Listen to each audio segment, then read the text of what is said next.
Hola, ¿qué tal? Espero que todos se encuentren muy bien. Déjenme presento. Mi nombre es Iris Montserrat Pérez Añorbe y soy estudiante de la Universidad Autónoma Metropolitana en su unidad Xochimilco. Actualmente estoy cursando el noveno trimestre de la licenciatura de medicina y el módulo que estoy cursando lleva por nombre la atención integral del adulto. Y bueno, como parte de mi temario, es importante ver el tema de la enfermedad pulmonar intersticial, la cual la vamos a desarrollar a lo largo de este video. Y bueno, vamos a comenzar. Bueno, aquí les estoy presentando la tabla de contenidos que vamos a estar viendo durante toda esta presentación. Y claramente vamos a iniciar con la definición. También hablaremos de la clasificación, que esta suele ser como muy amplia, pero se buscó la manera de hacerlo más sencillo. También hablaremos de la epidemiología, la etiología, los factores de riesgo, la fisiopatología, el cuadro clínico, diagnóstico, los estudios complementarios, la anatomía patológica, el tratamiento, las formas individuales de esta enfermedad y pues sus medidas preventivas. Vamos a iniciar definiendo lo que es esta enfermedad. Y bueno, las neumonías intersticiales van a ser conocidas también con el nombre de neumopatías intersticiales, las cuales van a ser un grupo de enfermedades que van a estar afectando el intersticio pulmonar. Este conjunto de enfermedades van a provocar la formación gradual de cicatrices en el tejido pulmonar. Básicamente nos está hablando de que van a generar fibrosis. Y bueno, ¿qué es el intersticio pulmonar? Esta es una red de tejido conectivo que va a estar sosteniendo a los alvéolos y va a estar distribuida en tres compartimentos de forma principal. El primero va a ser el intersticio subpleural, el cual va a estar situado por debajo de la pleura visceral y este va a estar entrando en el pulmón a través de los septos interlobulillares. El segundo es el intersticio peribroncovascular, el cual se encuentra alrededor de los bronquios y las arterias. Por último, el intersticio parenquimatoso, el cual se va a encontrar localizado entre las membranas basales del epitelio alveolar y el endotelio capilar. En cuanto a su clasificación, bueno, las neumopatías intersticiales son difíciles de clasificar, como anteriormente había comentado, y es que se conocen más de 200 enfermedades, por lo cual se buscó la forma de hacer más fácil la clasificación y se llegó a la finalidad de separar en dos grandes grupos a estas enfermedades. Y bueno, estos dos grupos van a ser el primero, que las que se acompañan de inflamación y fibrosis predominantes. El segundo grupo van a ser las que se caracterizan por reacciones granulomatosas en las zonas intersticiales o vasculares. Y bueno, cada uno de estos dos grupos se va a subdividir a su vez en causa conocida y causa desconocida. Entonces, como podemos observar en la tabla, vamos a tener a los que presentan alveolitis, inflamación intersticial y fibrosis. Aquí, dentro de su causa conocida, está el asbesto, los humos, los gases, los fármacos, como pueden ser antibióticos, amiodarona, el oro e incluso quimioterapia. La radiación también, la neumonía por aspiración, la secuela del síndrome apneico del adulto, las relacionadas con el tabaquismo, la neumonía intersticial descamativa, la bronquiolitis relacionada con la neumopatía intersticial y la granulomatosis de célula de Langerhans pulmonar. Dentro de ese mismo grupo, pero en causa desconocida, vamos a encontrar las neumopatías intersticiales idiopáticas, la fibrosis pulmonar idiopática, la neumonía intersticial aguda, neumonía organizativa criptógena, la neumonía intersticial inespecífica, la neumonía intersticial linfocítica idiopática, las colagenopatías, el lupus eritematoso, la artritis reumatoide, los síndromes de hemorragia pulmonar, la amiloidosis, la proteinosis pulmonar alveolar, neumonías eosinófilas y una neumonía fibrosa y organizada aguda. Para el siguiente grupo, pues aquí tenemos la tabla y pues dentro de su causa conocida, aquí está la neumonitis por hipersensibilidad. Esto debido a polvos orgánicos, aunque también se puede deber a polvos inorgánicos como es el silicato de berilo. En su causa desconocida hay sarcoidosis, vasculitis granulomatosa, granulomatosis de Wegener, granulomatosis eosinofílica con polangitis, también la granulomatosis broncocéntrica y la granulomatosis linfomatoide. Y en cuanto a la sarcoidosis, lo que es la fibrosis idiopática pulmonar y la fibrosis pulmonar, van a ser las neumopatías intersticiales más comunes en cuanto a la etiología desconocida. En las que tienen causa conocida, pues el mayor grupo va a ser las que presentan exposiciones laborales y ambientales, especialmente cuando se tiene contacto o se inhala polvos inorgánicos, orgánicos, humos y gases. Y como ya había mencionado, cada uno de los grupos se va a subclasificar a su vez según se conozca o no la causa, como estuvimos viendo en todas estas tablas. Y para cada neumonía intersticial, pues puede haber una fase aguda y también una fase crónica. Pasamos con la epidemiología y aquí encontramos que la neumonía intersticial es una condición relativamente rara. Su prevalencia es estimada en 1 a 10 casos por 100.000 habitantes al año. Y la incidencia puede variar según el grupo de edad, el sexo y la presencia de condiciones médicas subyacentes. Ahora, para su etiología, aquí se sabe que las neumonías intersticiales pueden ocurrir sin una causa conocida. Asimismo, van a existir causas conocidas, como son las enfermedades autoinmunitarias, en donde vamos a encontrar lupus, la artritis reumatoide, la sarcoidosis y la esclerodermia. En la inhalación de sustancias extrañas, aquí podemos encontrar ciertos tipos de polvo, hongos y moho. Para los medicamentos encontramos a la nitrofurantoína, las sulfamidas, la bleomicina, amiodarona, metrotexato, oro y otros medicamentos quimioterapéuticos. Y pues bueno, también lo que es estar en contacto con el polvo de carbón, trabajar con o cerca de lo que es el asbesto, el polvo de algodón y polvo de sílice.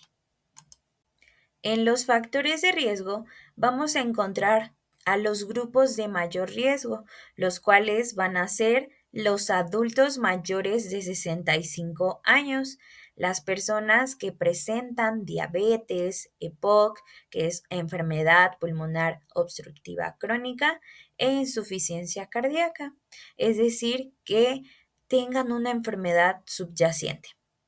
También los fumadores es un factor de riesgo y las personas inmunocomprometidas.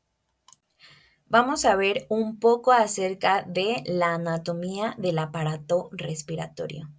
Y es que el sistema respiratorio, o también llamado aparato respiratorio, este va a estar compuesto por múltiples órganos que van a trabajar juntos para poder oxigenar el cuerpo mediante el proceso de la respiración. Entonces, este aparato respiratorio se va a estar dividiendo en dos secciones a nivel de las cuerdas vocales. Y así vamos a tener una sección superior y una sección inferior. En cuanto al tracto respiratorio superior, aquí vamos a encontrar la fosa nasal, los senos paranasales, la faringe y la porción de la laringe. Como podemos observar en la imagen, de esto consta nuestro tracto respiratorio superior. En cambio, nuestro tracto respiratorio bajo va a estar incluyendo la laringe por debajo de las cuerdas vocales, la tráquea, los bronquios, bronquiolos y los pulmones, como observamos en nuestra imagen también. Bueno, cada uno de estos dos tractos van a tener funciones diferentes. En cuanto al tracto respiratorio superior, este se va a encargar de la conducción, la filtración, humidificación, calefacción del aire inhalado.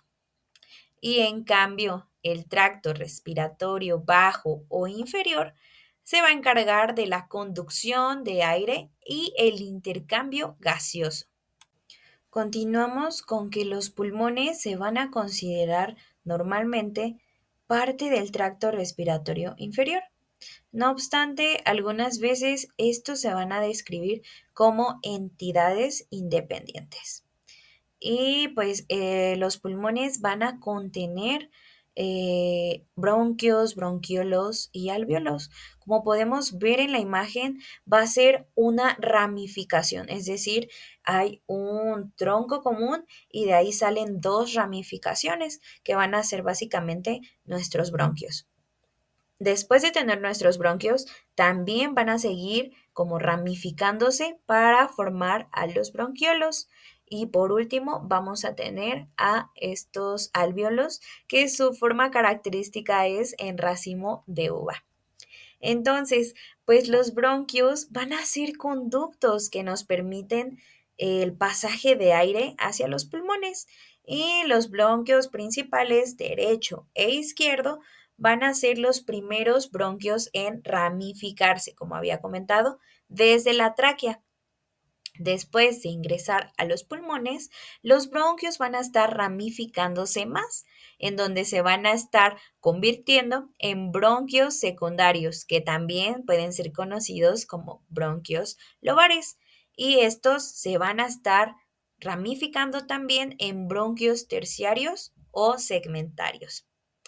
Una vez que tenemos estas ramificaciones de bronquios, siguen los bronquiolos, los cuales van a ser pequeños conductos tubulares del pulmón que van a estar uniendo los bronquios con los alvéolos. Por último, pero no menos importante, están los alvéolos, que estos van a ser divertículos terminales del árbol bronquial, es decir, ya lo último de nuestra ramificación, la punta. Y en estos va a realizarse el intercambio gaseoso entre el aire inspirado y la sangre. Entonces, tienen un papel muy importante en el intercambio gaseoso. Ahora sí, después de ver un poco de anatomía, podemos iniciar con la fisiopatología. Entonces ya sabemos que nuestros pulmones van a tener estas ramificaciones de bronquios, bronquiolos y terminar en alvéolos. Y es importante esto porque lo que voy a explicar a continuación, pues debemos centrarnos en los alvéolos específicamente. Y podemos ver aquí una imagen que yo realicé para que podamos observar a los alvéolos. Y bueno, estos alvéolos, como ya lo mencioné, van a realizar el intercambio gaseoso. Y dentro de estos alvéolos vamos a poder observar muchos tipos de células. como es el caso de los neumocitos tipo 1, las cuales van a fungir como una barrera entre el aire y el tejido conectivo. Bueno, estos también van a llevar lo que es el oxígeno a los capilares y van a liberar el CO2 hacia el ambiente. Observamos en la imagen y tenemos a nuestro alveolo. En medio va a estar el intersticio y esto rojito que vemos son los capilares. Entonces, para que el oxígeno llegue a los capilares, debe atravesar el intersticio, que es como este espacio que separa a los alvéolos y a los capilares, el cual, pues este intersticio va a estar formado por matriz extracelular, por fibroblastos y por macrófagos también. Vamos a encontrar también otro tipo de células importantes, como es los neumocitos tipo 1. Estos se van a encargar de generar surfactante, que es un tipo de lubricante, por así decirlo. Y bueno, vamos a comenzar en donde tenemos nuestro alvéolo y también vamos a tener muchos estímulos desconocidos que de manera crónica van a llegar y van a provocar un daño. Estos estímulos van a activar un proceso de cicatrización debido al daño que están presentando. Y pues va a dar un aumento de la matriz extracelular, que como ya dijimos, el oxígeno debe llegar a los capilares a través del intersticio. Si el intersticio está engrosado, esto va a dificultar que pues el paso del oxígeno, lo que puede llevarnos a una hipoxemia. Y pues el daño que se va a estar generando va a activar a los neumocitos tipo 1. ¿Para qué? Pues para que liberen factor de crecimiento transformante. Esto va a hacer que los neumocitos tipo 2 estimulen a los fibroblastos, que van a ser los que más adelante estén generando fibrosis. Esto debido al aumento de la producción de colágeno. Entonces vemos en nuestra imagen que tenemos al alvéolo y más abajito tenemos dos alvéolos, en donde el normal podemos ver el alvéolo, el intersticio y los capilares. Entonces vemos que nuestro intersticio no es grueso, es de un tamaño pues considerable. En cambio, el de al lado, si ya vemos a nuestro alvéolo y nuestro intersticio ya va a estar muy engrosado o aumentado de tamaño, lo cual nos habla de este impedimento del transporte de oxígeno hacia los capilares debido a que nuestra matriz extracelular del intersticio está engrosada por los fibroblastos que estuvieron generando colágeno y pues dieron como resultado esta afectación. También vamos a tener a la patogénesis de la fibrosis, como podemos observar en la imagen. Y nuevamente vamos a iniciar con estímulos exógenos y endógenos, que estos estímulos pueden ser básicamente polvo, humos, humo de cigarrillo, trastornos autoinmunitarios, también pueden ser fármacos, infecciones, radiación e incluso otras enfermedades. Estos estímulos exógenos y endógenos van a generar una lesión pulmonar microscópica, lo cual da como respuesta una separación espacial y temporal. Ya que tenemos esto, nos va a llevar a un proceso de cicatrización de herida, que ya lo habíamos estado mencionando hace un momento. Esta cicatrización de herida va a tener dos caminos distintos, en donde uno es la cicatrización intacta y el otro camino va a ser la cicatrización anómala.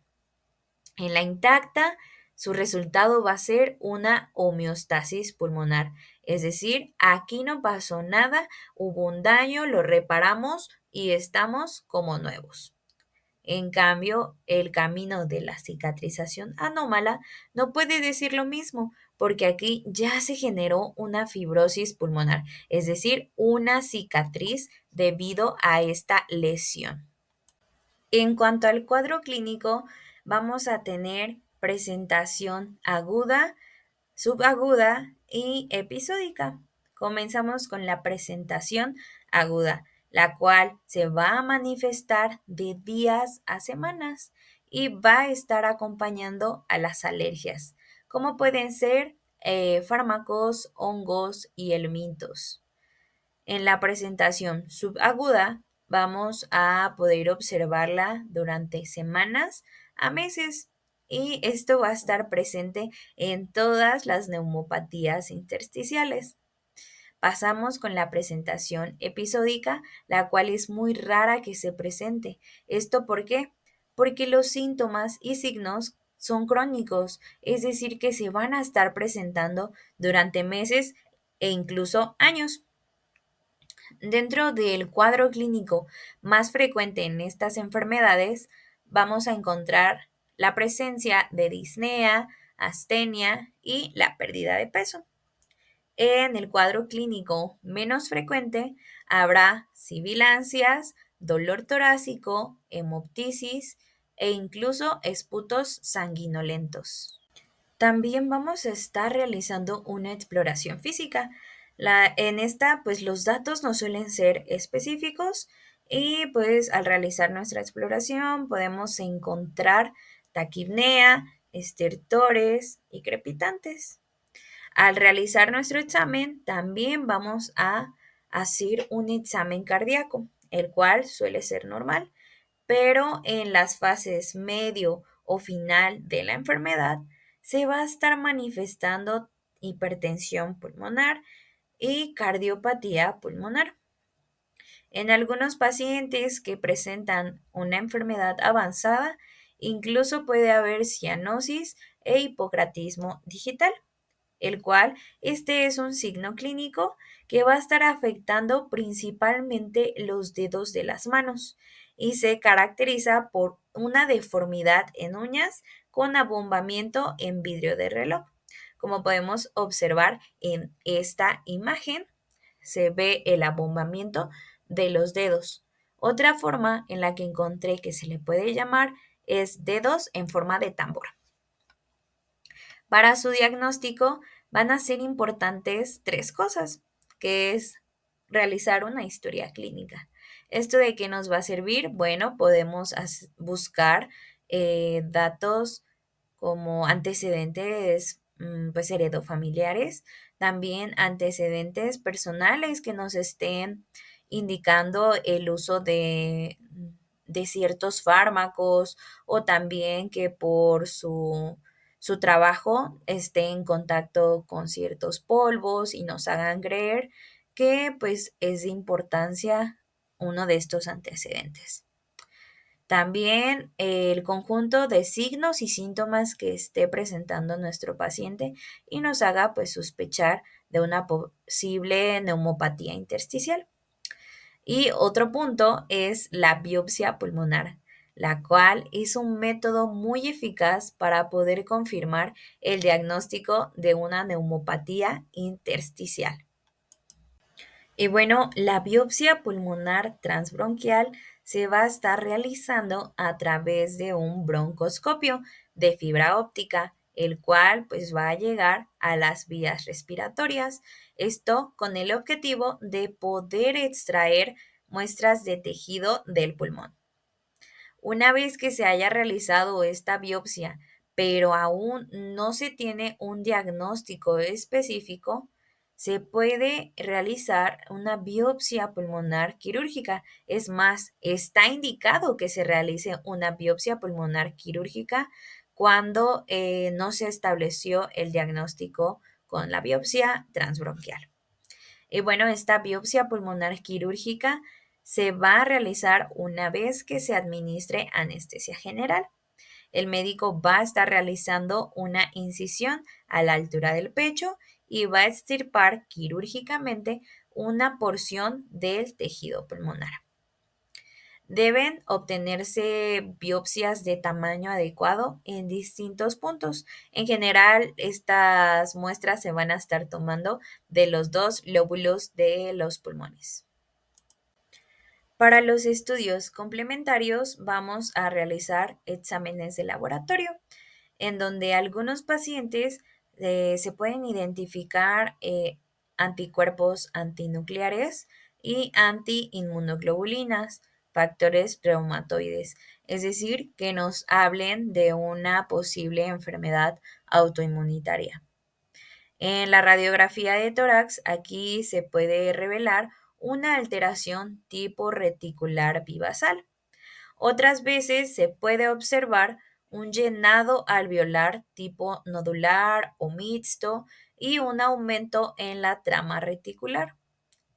Un subgrupo va a estar mostrando opacidades nodulares con predilección por las zonas pulmonares superiores.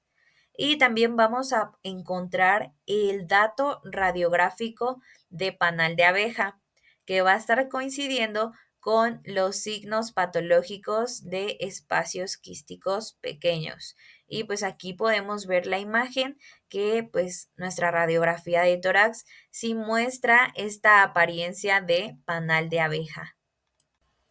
Vamos a encontrar también a la tomografía computarizada de alta resolución.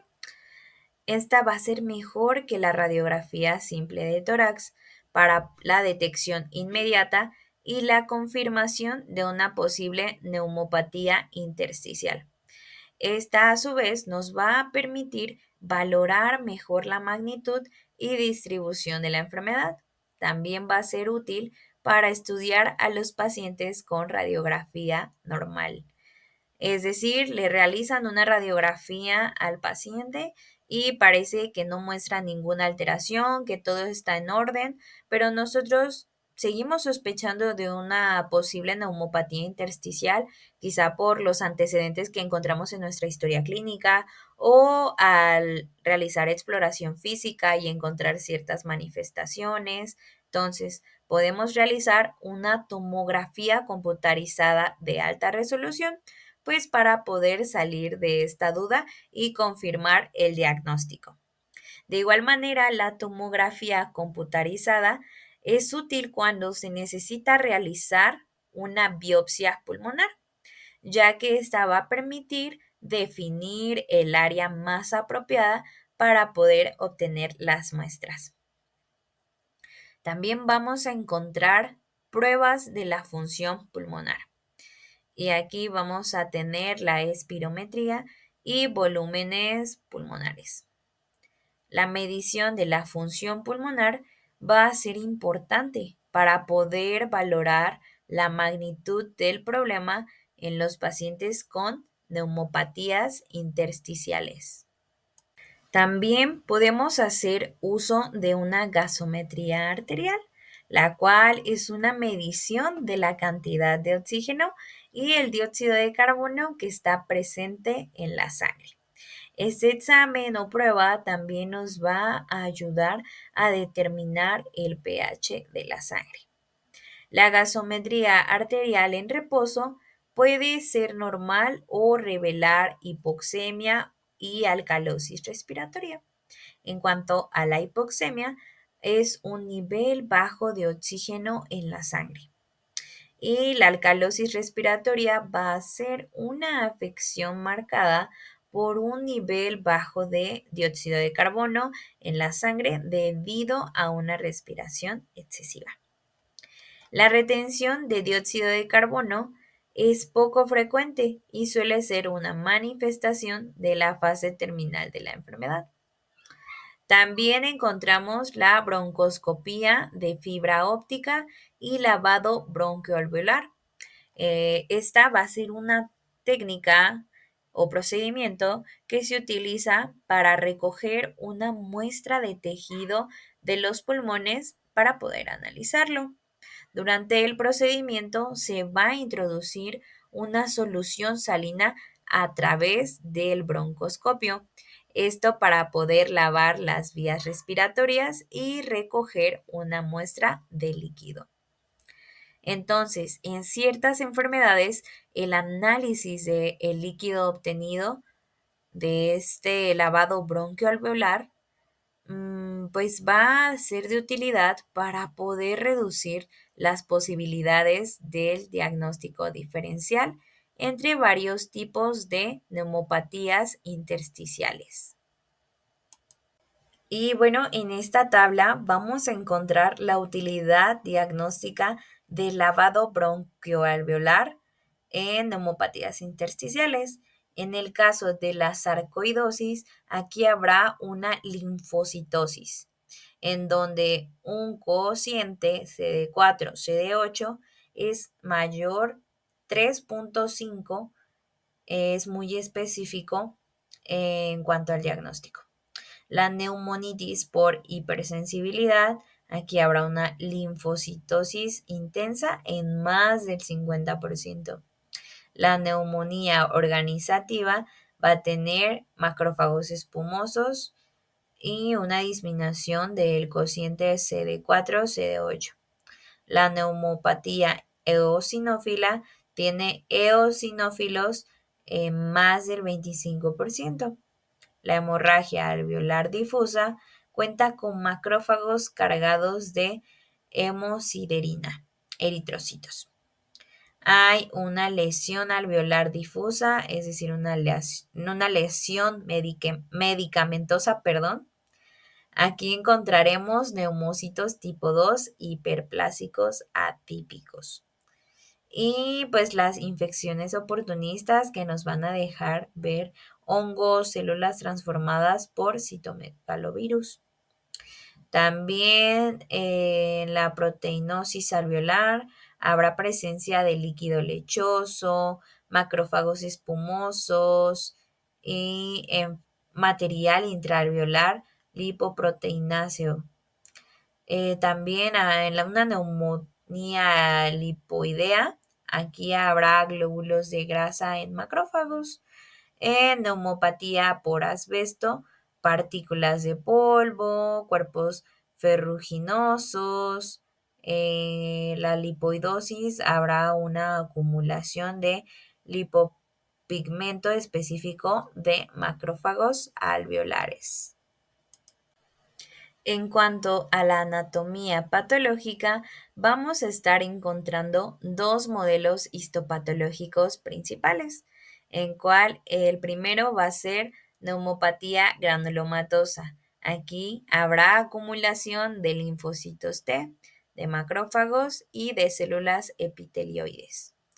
Esto nos va a llevar a que estas células van a estar organizadas en granulomas, esto en el parénquima pulmonar.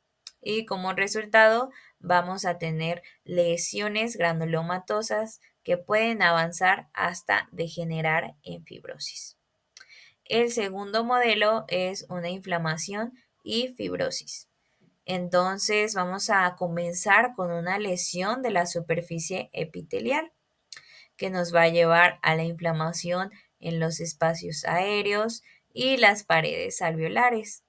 Si esta inflamación se extiende a las porciones del intersticio y los vasos, pues nos va a dar como resultado una fibrosis intersticial. Ahora pasamos con el tratamiento y pues este tratamiento no va a invertir la fibrosis. Sus objetivos principales van a ser los siguientes. Eliminar la causa cuando se conoce. Debe tratarse la hipoxemia cuando se presenta y pues también una supresión agresiva del proceso inflamatorio agudo y crónico al reducir el daño pulmonar posterior. Bueno, también se ha demostrado que la rehabilitación pulmonar mejora la calidad de vida en los pacientes con neumopatías intersticiales. Y bueno, en cuanto al tratamiento farmacológico, van a ser los glucocorticoides la base del tratamiento. Y pues el índice de éxitos es bajo. Los glucocorticoides van a ser medicamentos de uso común muy eficaces para diferentes afecciones médicas. Se van a estar administrando principalmente por sus potentes efectos antiinflamatorios e inmunosupresores. Se desconoce la dosis óptima y la duración adecuada de los glucocorticoides en el tratamiento de la mayor parte de las neumopatías intersticiales. Vamos a comenzar con una dosis inicial que frecuentemente es de prednisona de 0,5 a 1 miligramo por kilogramo vía oral durante una vez al día. Esta dosis se va a mantener por 4 a 12 semanas y después de haber transcurrido este tiempo se debe volver a valorar al paciente. Si el paciente se encuentra estable o incluso ha mejorado, la dosis puede bajar a la mitad, es decir, 0,25 a 0,5 miligramos por kilogramo. Nuevamente se va a mantener esta dosis de 4 a 12 semanas dependiendo del curso de la enfermedad. Muchos casos de estas neumopatías intersticiales suelen ser crónicas e irreversibles a pesar de contar con un tratamiento, por lo cual es importante poder considerar la posibilidad de un trasplante de pulmón. Esto básicamente sería pues en un mundo ideal en donde pues se trasplanta el órgano que se necesita pues de forma rápida, eficaz, pero sabemos que pues no es tan sencillo poder realizar trasplantes de pulmón y de cualquier otro órgano. Ahora vamos a ver las formas individuales de las neumopatías intersticiales y vamos a comenzar con la fibrosis idiopática pulmonar, la cual es la cicatrización o engrosamiento de los pulmones sin una causa aparente o conocida. En cuanto a la exploración física, vamos a encontrar principalmente disnea de esfuerzo, tos no productiva, estertores que van a estar presentes en la inspiración y el hipocratismo digital que ya había mencionado, que es pues este abombamiento de los dedos de las manos. En cuanto a la tomografía computarizada, se pueden manifestar opacidades reticulares subpleurales, que se va a estar acompañando de una bronquiectasia por tracción. Y también podemos observar el patrón en panal de abejas que anteriormente les comenté. Y pues la prueba de la función pulmonar suele revelar una reducción de la capacidad de difusión del monóxido de carbono. Y también se va a presentar una hipoxemia arterial que puede aumentarse o verse desencadenada con el ejercicio. No va a existir un tratamiento efectivo contra la fibrosis idiopática pulmonar. La talidomida parece mejorar la tos en los pacientes con esta enfermedad. Y pues estos pacientes pueden presentar lo que es un deterioro agudo a infecciones, una embolia pulmonar que pues, se va a producir cuando un coágulo de sangre obstruye y detiene el flujo de la sangre hacia una arteria en los pulmones.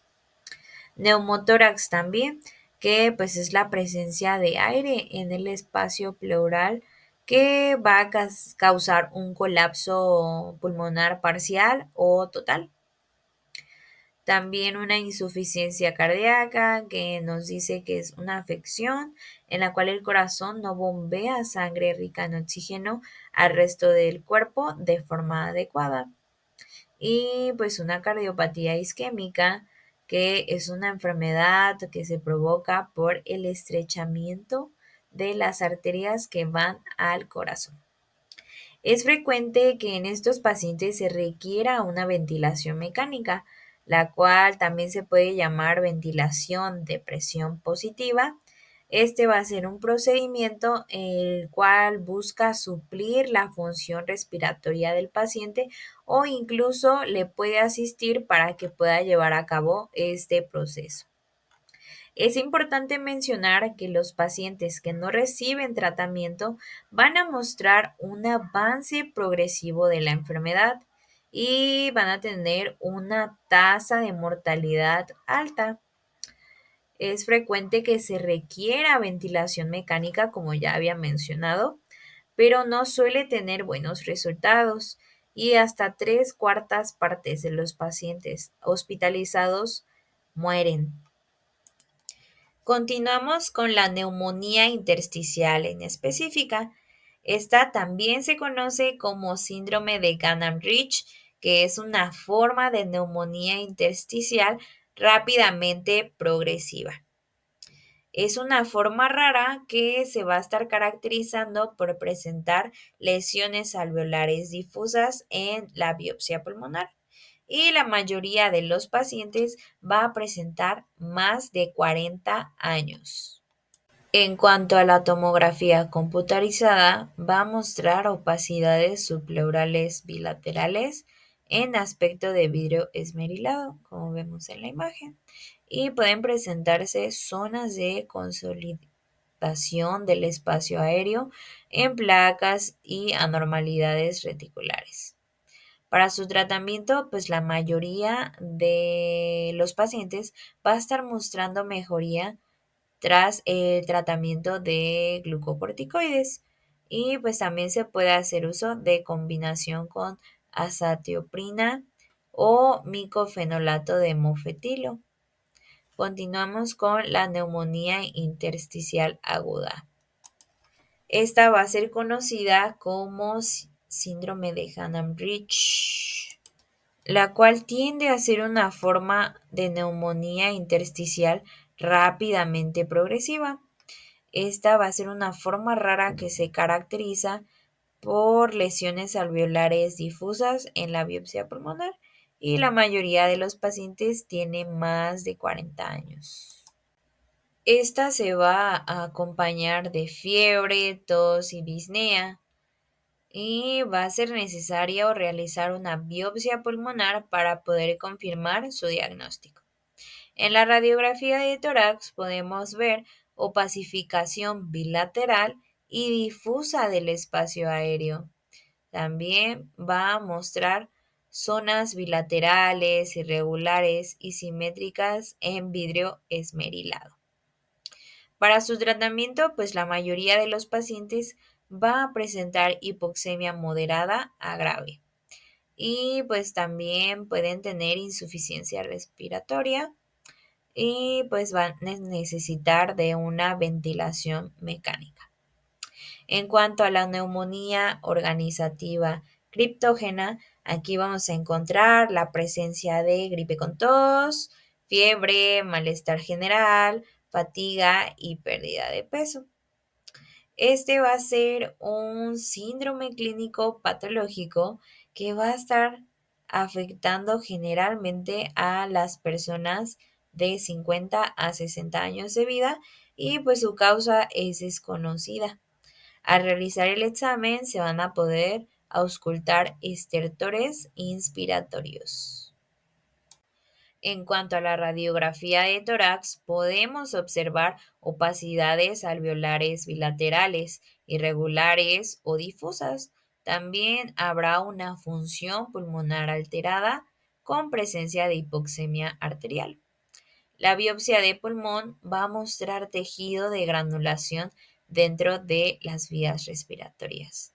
Y pues su tratamiento, como ya saben, glucocorticoides, las cuales van a inducir una recuperación clínica en el 66% de los pacientes.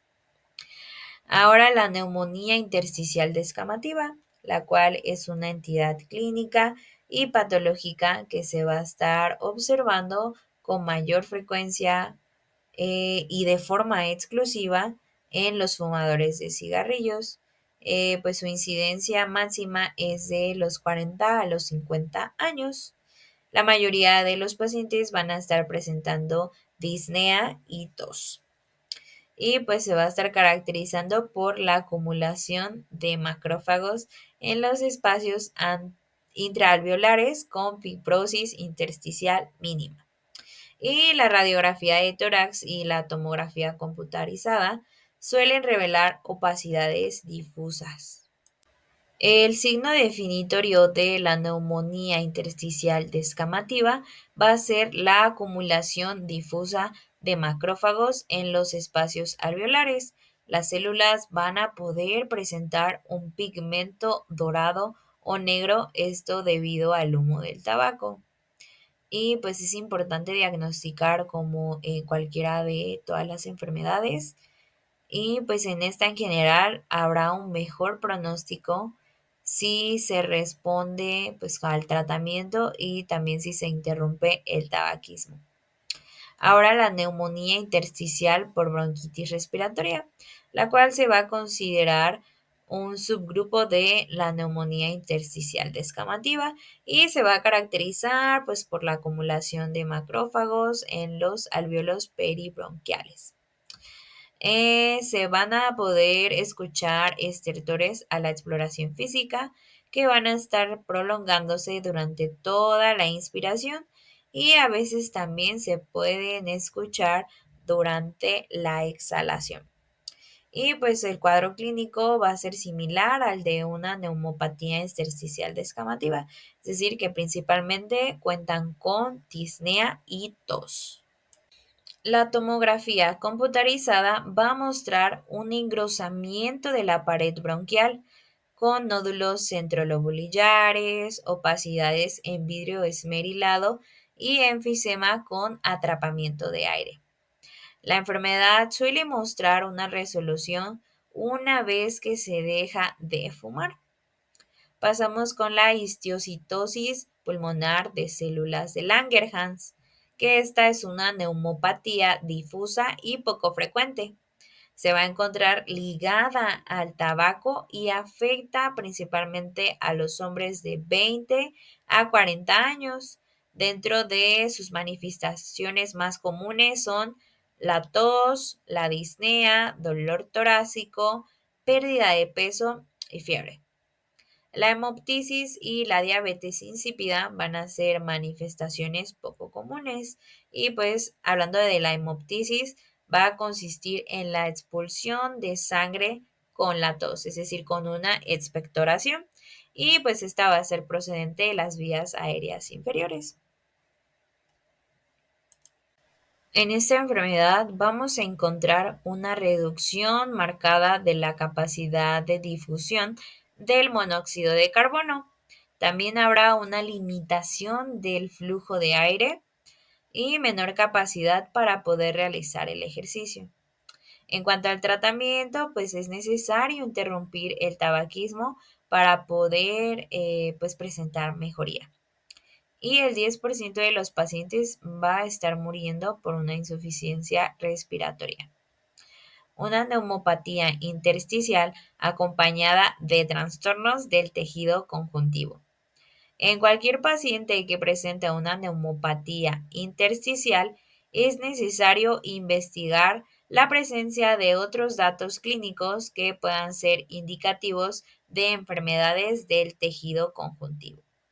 Entonces vamos a encontrar dolor musculoesquelético, debilidad, fatiga, fiebre, dolor o inflamación articular, la fotosensibilidad, que es una respuesta excesiva y anormal de la piel, esto debido a la exposición de las radiaciones solares. También está el fenómeno de Raynaud, que este se produce cuando hay una disminución en el flujo de la sangre hacia los dedos de las manos y de los pies. Esto debido a una contracción exagerada en los vasos sanguíneos cuando alguien va a estar expuesto al clima frío o al estrés. Básicamente está presentando un espasmo.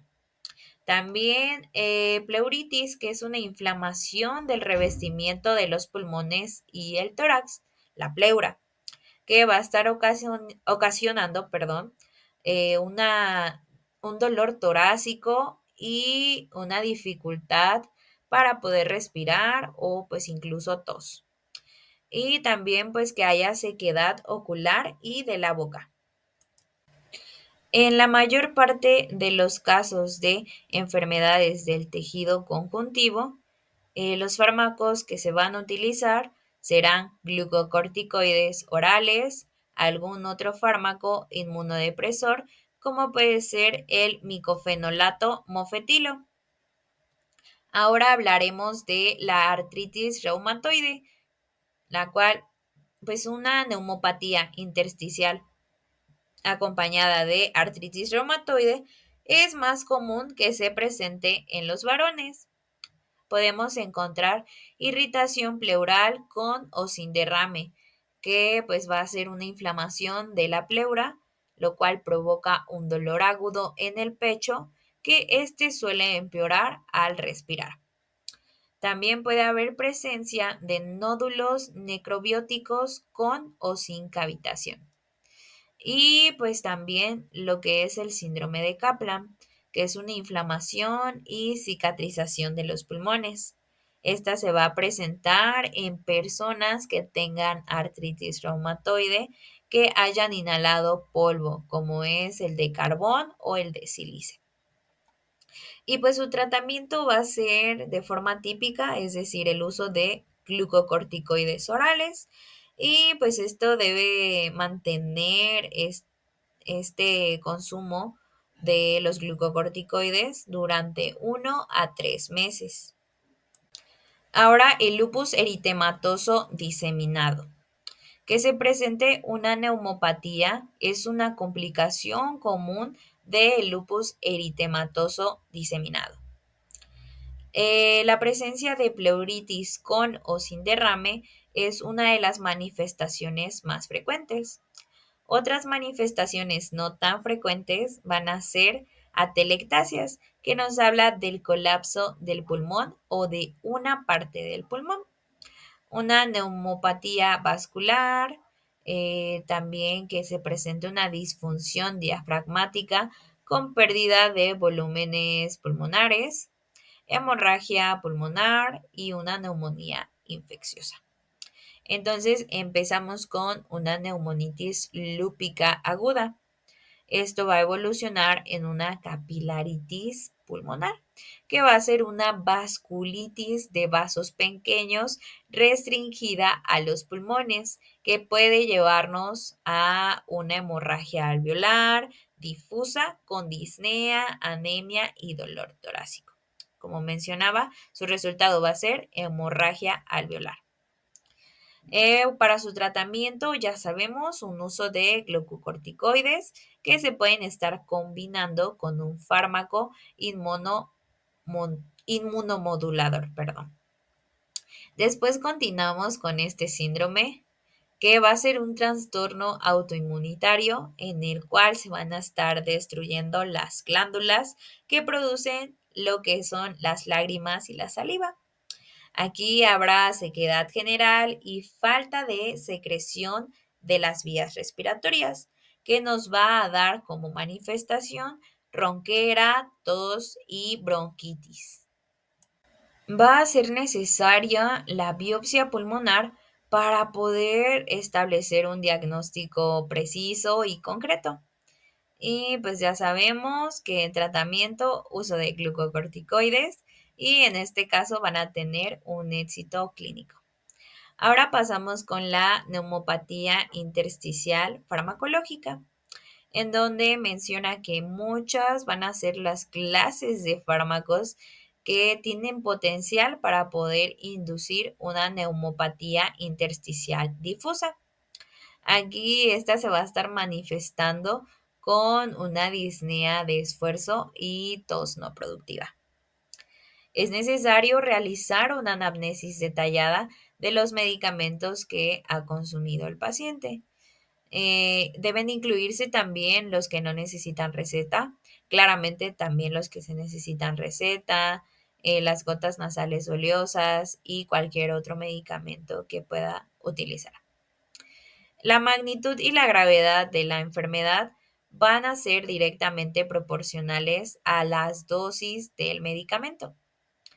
Y pues interrumpir el posible fármaco causante va a ser importante, al igual que aplicar medidas de apoyo. Y otro dato importante para mencionar es que Es posible haber consumido el fármaco durante varios años atrás y que después de todos esos años se desarrolle una reacción a tal fármaco. Tenemos a la linfangioliomatosis pulmonar. Este va a ser un cuadro raro que va a estar afectando principalmente a las premenopáusicas y es necesario sospechar su desarrollo cuando está presente en mujeres jóvenes que tienen enfisema, que va a ser una afectación pulmonar que pues dificulta la respiración, el neumotórax recidivante o derrames pleurales quilosos, que se van a definir como un derrame producido debido a la presencia de linfa en el espacio pleural. Esto secundaria a la rotura del conducto torácico. Y a menudo se van a estar diagnosticando de forma errónea. El diagnóstico con el que se les da es asma y EPOC, enfermedad pulmonar obstructiva crónica. La enfermedad se va a acelerar durante el embarazo y cede después de la ovariectomía, la cual es un procedimiento quirúrgico que va a implicar la extirpación de uno o ambos ovarios. Y pues las manifestaciones más comunes van a ser la disnea, la tos y el dolor torácico. La hemoptisis puede ser mortal. Las personas caucásicas van a ser las personas o el grupo de personas más afectado que pues otros grupos raciales. Su característica principal va a ser una proliferación del músculo liso intersticial atípico, esto en los pulmones y también la formación de quistes. También la progresión pues va a ser frecuente y la mediana de supervivencia va de los 8 a los 10 años a partir de que se da el diagnóstico. En esta enfermedad ningún tratamiento va a brindarnos un beneficio, por lo cual pues el trasplante de pulmón podría ser nuestra única esperanza en esta enfermedad, aunque también hay señalamientos de enfermedad recidivante en un pulmón trasplantado. Y vamos a tener a la neumonitis por hipersensibilidad, la cual también se conoce como alveolitis alérgica extrínseca, la cual va a ser una neumopatía que proviene de exposición por inhalación a diversos antígenos. Sus manifestaciones generalizadas van a comprender fiebre y fatiga, que acompañan a los síntomas del aparato respiratorio. Habrá también una respuesta inflamatoria de los alvéolos y las vías respiratorias finas. Esta puede ser causada por un gran número de posibles antígenos inhalados. Y aquí tenemos una tabla de posibles antígenos. En una parte está la enfermedad que se da y pues nos vamos a ir al origen del antígeno, ¿no? Entonces, encontramos al pulmón de granjero, que su origen va a ser debido a granos, heno con moho y material de silos. La bagazosis, que se va a deber a la caña de azúcar. El pulmón del lavador de quesos, pues su nombre nos lo indica, se debe a los quesos. El pulmón del cafetalero, a los granos de café. El pulmón del trabajador de Malta, a la cebada. El pulmón del molinero, harina de trigo. Pulmón del cultivador de setas, a las setas. El pulmón del recolector de patatas, pues al heno mohoso que está alrededor de las patatas. El pulmón del cultivador de tabaco, al tabaco. Y el pulmón del vitivinocultor, pues a las uvas. Seguimos con el cuadro que iniciamos anteriormente y también se va a deber a pájaros y otros animales. El pulmón del criador de pájaros pues se va a deber a las plumas de pájaros, excremento y proteínas del suero. A la fiebre de patos, pues debido a los patos. El pulmón del trabajador de harina de pescado, pues a la harina de pescado. El pulmón del peletero, a las pieles de animales. Pulmón del trabajador de laboratorio, a las ratas de laboratorio. El pulmón del paciente que inhala extracto de hipófisis, pues el polvo de hipófisis de origen bovino y porcino. El pulmón del criador de aves de corral a los pollos y la enfermedad de manipulación de pavos, pues a los pavos. Y por último tenemos otras exposiciones laborales y ambientales. El pulmón del trabajador en la industria química se debe a la espuma de poliuretano, barnices y las latas. El pulmón del trabajador de detergentes a los detergentes. El pulmón de trabajador de instalaciones con agua caliente, pues debido a agua contaminada o moho en el techo. El pulmón del operador de aparatos, el líquido de labrar metales. El pulmón del usuario de sauna al agua de sauna, la suberosis por el polvo de corcho y el pulmón del maderero debido a polvos de roble, cedro, pino y caoba. El cuadro inicial de esta enfermedad va a ser variable. Vamos a tener una presentación aguda, subaguda y crónica. Entonces, en la neumonitis por hipersensibilidad aguda, se va a manifestar 4 a 8 horas después de haber tenido exposición al antígeno desencadenante. Habrá fiebre, escalofríos, malestar general y disnea. En la etapa subaguda habrá una exposición constante al antígeno para que se genere esta etapa. El comienzo de los síntomas respiratorios suele manifestarse en semanas y habrá una deficiencia respiratoria muy grave. En la etapa crónica, el cuadro inicial puede comenzar de forma más lenta, puede tomar más de semanas y aquí habrá disnea progresiva, tos, fatiga, pérdida de peso e hipocratismo digital. Esta enfermedad, si no ha evolucionado hasta neumopatía crónica, puede llegar a una resolución si se evita el contacto con el antígeno. En cambio, si esta enfermedad evoluciona a nuestra etapa crónica, va a terminar culminando en fibrosis. Entonces, no va a tener un pronóstico pues satisfactorio o muy alentador. No se cuenta con un conjunto de criterios aceptados de forma unánime que nos digan un diagnóstico de esta enfermedad. En cuanto a la anamnesis, bueno, debemos obtener datos laborales y de exposición a un antígeno, que esto es como de mucha relevancia para poder saber si es esta enfermedad en específico. También podemos usar una radiografía de tórax, que en esta enfermedad en su fase aguda y subaguda habrá opacidades micronodulares imprecisas y opacidades alveolares en vidrio esmerilado. En cuanto a su fase crónica, habrá una naturaleza fibrótica. Y pues aquí podemos ver las radiografías de ambos casos.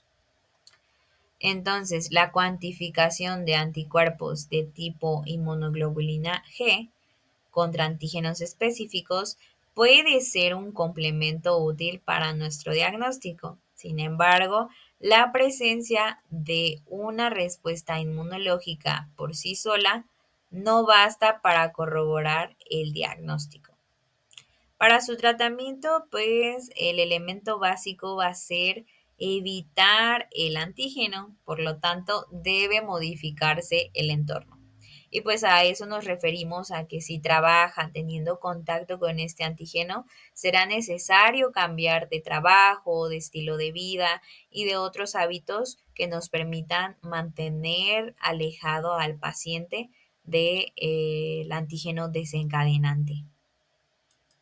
Ahora vamos con el síndrome de neumopatía intersticial con hemorragia alveolar difusa. El comienzo clínico suele ser repentino y va a estar incluyendo tos, disnea y fiebre. Habrá una disfunción respiratoria grave que va a necesitar apoyo ventilatorio. Es posible presentar o no hemoptisis. En caso de que no se presente hemoptisis, se debe orientar el diagnóstico hacia la presencia de nuevas opacidades alveolares, la disminución de la hemoglobina y el líquido de lavado broncoalveolar hemorrágico. Los signos de la radiografía de tórax van a ser inespecíficos. Se va a estar observando opacidades irregulares o alveolares difusas. Entonces, cuando presentamos una hemoptisis, esto va a ser por una lesión de arteriolas, venillas y capilares del tabique alveolar. Su resultado, pues una hemoptisis debido a una rotura de la membrana basal alveolar capilar. Para su tratamiento se va a hacer uso de metilprednisolona, esto en vía intravenosa, de 0,5 a 2 gramos durante 5 días. Y pues se debe buscar una dosis gradual de hasta poder llegar a la fase de sostén con un preparado oral. Entonces se debe buscar disminuir la dosis para poder llegar a un preparado de sostén, es decir, que nos mantengamos en ese. La neumonitis intersticial linfocítica, esta es una forma rara de neumonitis intersticial que ocurre en los adultos, las cuales padecen una enfermedad autoinmunitaria. Dentro de este grupo vamos a encontrar a la granulomatosis linfomatoide, que va a estar afectando predominantemente a los varones de 30 a 50 años, aunque la enfermedad puede surgir en cualquier edad. Afecta a casi todos los órganos, pero va a mostrar mucha predilección hacia los pulmones, esto en más del 90%. También afecta a la piel y al sistema nervioso central con mayor frecuencia. Y también puede presentar lo que es tos, fiebre, erupciones, malestar general, pérdida de peso, anormalidades neurológicas, disnea y dolor retroesternal. En cuanto a su evolución clínica, pues aquí vamos a tener una remisión sin tratamiento hasta la muerte por linfoma maligno en 24 meses. La granulomatosis broncocéntrica, este es un término histológico que va a hacer referencia a una respuesta patológica inespecífica frente a una variedad de lesiones de las vías respiratorias. La granulomatosis broncocéntrica se debe a una reacción de hipersensibilidad a Aspergillus y otros hongos en los pacientes con asma.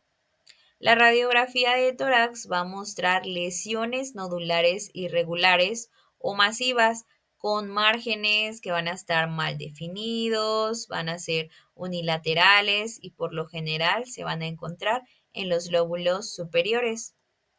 En cuanto a su tratamiento, pues los glucocorticoides van a ser el tratamiento adecuado, como ya sabemos en todas estas enfermedades, aunque puede haber recurrencias cuando se rebaja la dosis o se interrumpe. Sarcoidosis. Esta es una enfermedad inflamatoria caracterizada por la presencia de granulomas no caseosos. Esta puede afectar prácticamente a cualquier órgano, aunque el pulmón es en el que se ve afectado con mayor frecuencia. Se va a desconocer la causa de sarcoidosis y los síntomas iniciales van a ser tos y disnea. Otros síntomas generales que son inespecíficos es fatiga, fiebre, sudores nocturnos y pérdida de peso. En cuanto a la radiografía de tórax, vamos a encontrar una clasificación en cuatro etapas. La primera etapa nos habla de adenopatías iliares y mediastínicas. La segunda etapa son adenopatías iliares y mediastínicas con alteraciones en parénquima pulmonar. La etapa 3 son alteraciones en parénquima pulmonar sin adenopatías y la cuarta etapa es fibrosis pulmonar. Su tratamiento, uso de corticosteroides y medicamentos que van a estar inhibiendo el sistema inmunitario. Casi por último tenemos las medidas preventivas y es que la prevención de las enfermedades pulmonares intersticiales solo puede lograrse cuando se conoce la causa de la enfermedad. En estos casos es importante evitar la exposición del factor de riesgo como serían pues los fármacos, el tabaco, el asbesto y otros inhalantes. Entonces, si por mi trabajo yo estoy en contacto con estos antígenos o estos factores, pues es necesario modificarlos, al igual si consumo mucho cigarro, también esto se debe evitar, al igual que ciertos fármacos que pudieran estar desencadenando la enfermedad o que pues pudieran ser un riesgo también. Hice una pequeña conclusión.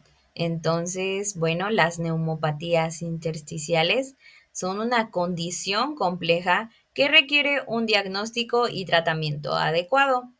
La comprensión de la epidemiología, la etiología, fisiopatología y cuadro clínico es fundamental para poder brindar una atención médica efectiva. El tratamiento debe de ser individualizado según la causa y la gravedad de la enfermedad. Y las medidas preventivas pueden ayudar a reducir el riesgo de desarrollar una neumonía intersticial.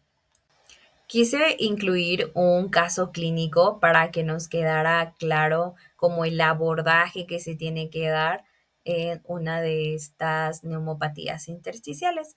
Y bueno, vamos a comenzar.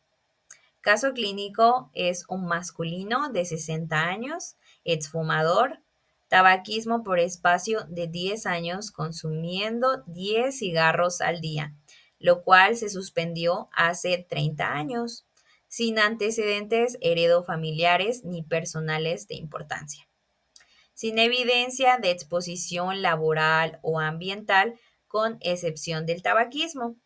Inicia su padecimiento actual hace 1 año y medio con tos seca en excesos, habitualmente relacionada con el esfuerzo.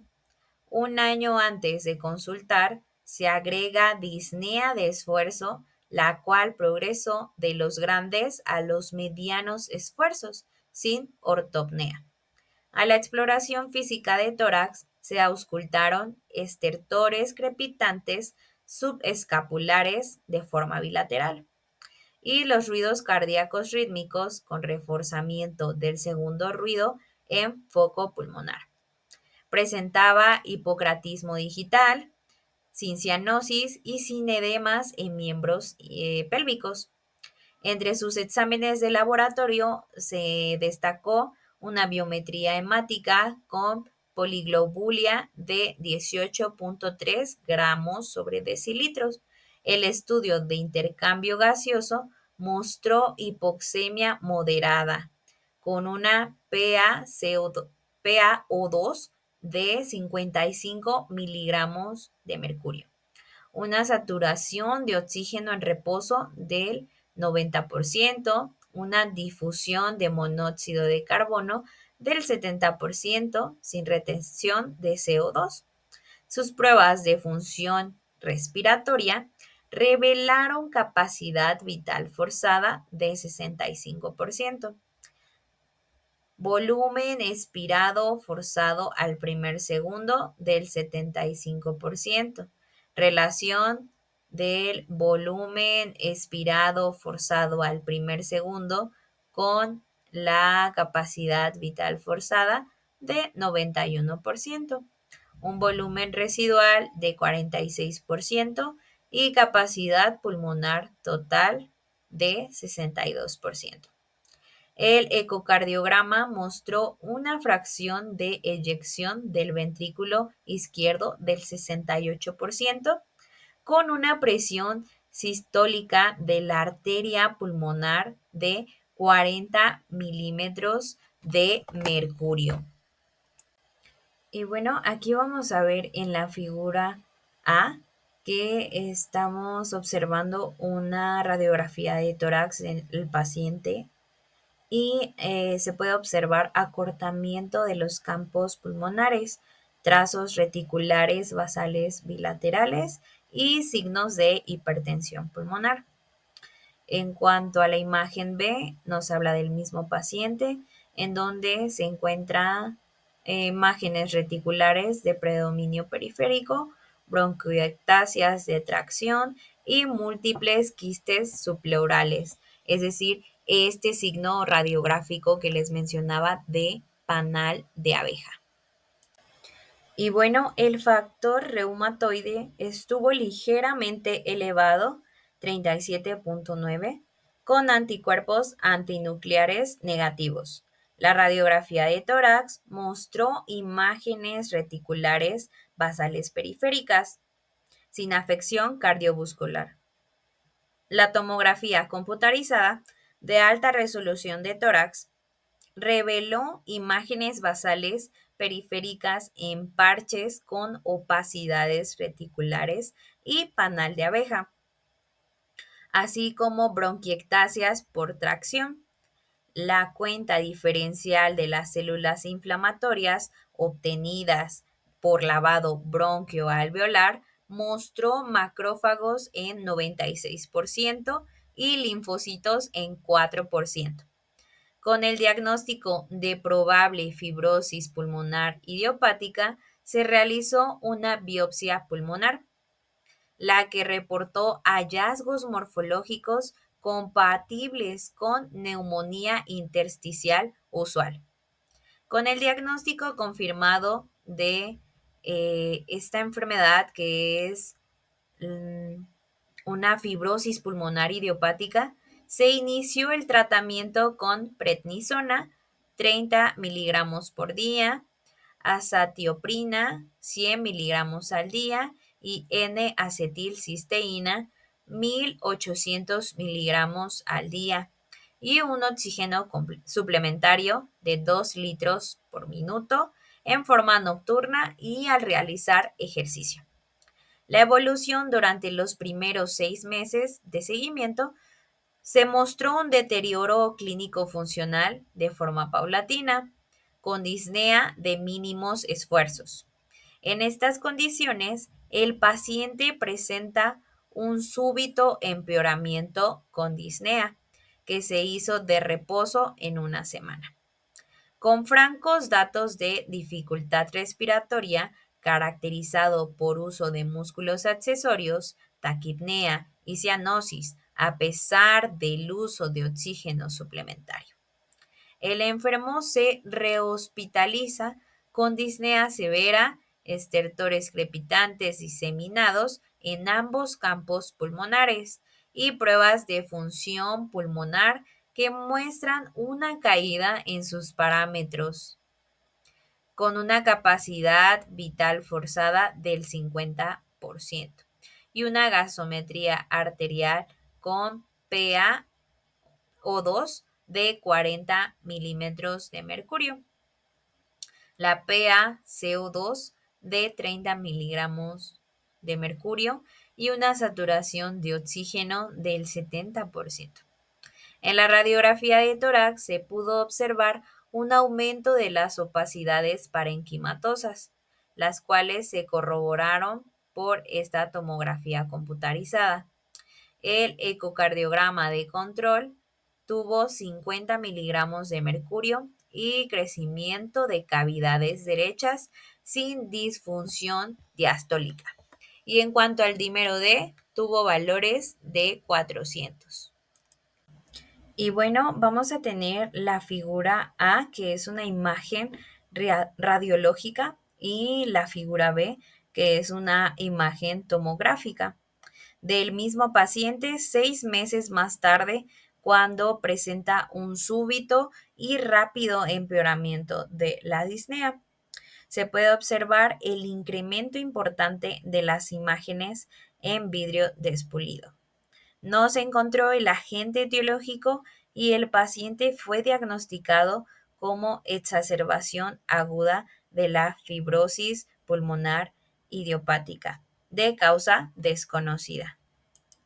Sin confirmación microbiológica y dada la gravedad del cuadro clínico, se inició un manejo con doble esquema antimicrobiano, que fue el uso de ceftriaxona y claritromicina. Y considerando la posibilidad de exacerbación aguda de esta enfermedad, se administraron dosis altas de esteroide de vía intravenosa, como fue la metilprednisolona, 1 gramo al día durante 3 días. El paciente no presenta respuesta clínica satisfactoria y dado el deterioro funcional respiratorio, se indica soporte con ventilación mecánica. Sin embargo, el paciente fallece a las pocas horas de iniciada la misma. Los resultados de los cultivos de expectoración y el hemocultivo postmortem no mostraron desarrollo de gérmenes. Y bueno, con esto hemos llegado al final de la presentación de hoy. Espero que haya sido de su agrado y agradezco el tiempo que me brindaron para poder hablar acerca de la enfermedad pulmonar intersticial. Y pues muchas gracias y que estén muy bien. Última cosa, pero no menos importante, la bibliografía para esta presentación. Ahora sí, sería todo y pues nos vemos luego.